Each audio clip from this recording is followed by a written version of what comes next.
Okay, changing out to a GFCI socket from an old one. So first thing you want to do, make sure that you shut off the breaker.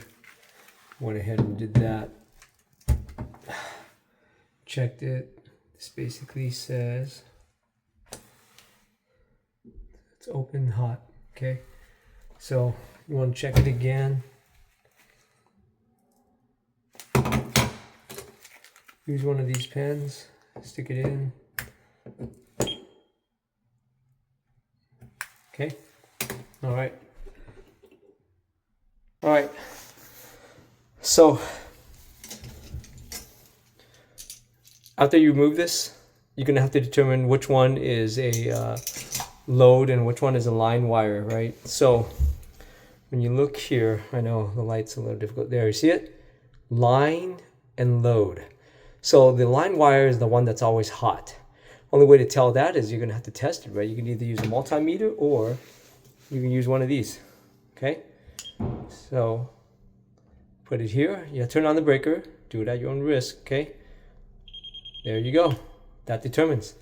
This one is the line wire.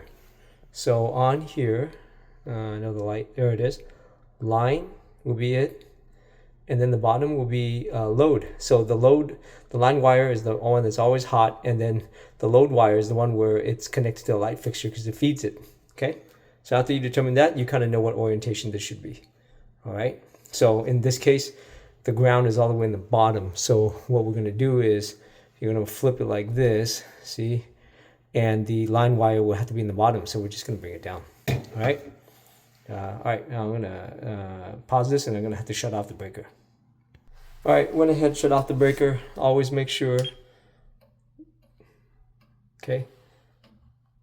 Good. All right, now starts the process. All right, so I switched out this GFCI because it kept on blowing even though I put the line to the line. This is the load. And yeah, for some reason it kept on blowing, and so I went ahead and I switched this to a different GFCI. So when I switch it to a different GFCI, what I notice is this. I'm going to try to show you. Okay, well, kind of difficult to see. I'm going to point. Okay, see this one? That hot wire and the neutral right there. I don't know if you can see the one on the bottom. That came out of the same. Let's see if I can show you. Oh, it's a little blurry, but you see that right there. So the neutral and the hot wire came out of the same bundle. The other neutral and hot wire on the far left side came out of a different bundle, and this is what I noticed. So it kept on blowing. So I thought it was defective GFCI.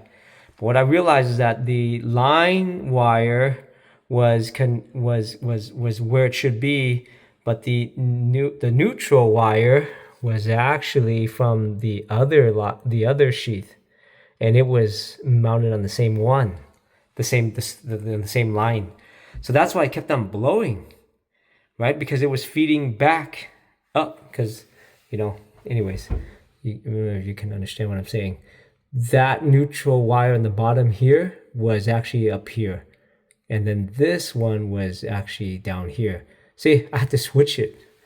And in the beginning when I was testing it on the original one, where's that original one? On this original one, the line wire was here, the load was here. So on this GFCI, the line is on the bottom, the load is on top. So here's the deal. For whatever reason, this was line, and this was the load neutral, and this was the line, and this was the load. You see that? See how it crisscrossed? For whatever reason, it worked, and it never tripped the breaker. So anyways, I just wanted to point that out to everybody else who's undergoing this change and starting noticing issues where it keeps on blowing. You think it's the GFCI. just thought it might help you guys out. All right, I'm gonna try to put everything in and make sure everything works. Because at this point, I'll tell you right now, I'm gonna turn on the light. The light works,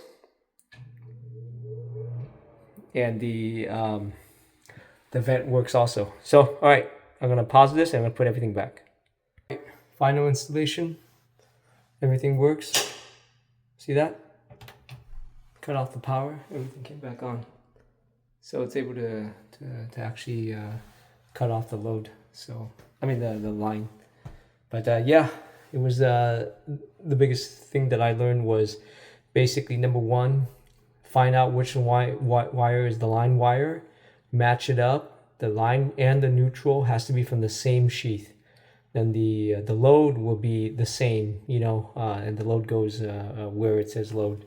And pretty much after you're done, there are these insulation stickers that you would adhere.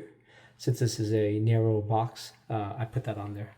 So yeah, everything looks good, and I hope this helps anybody else, okay? All right.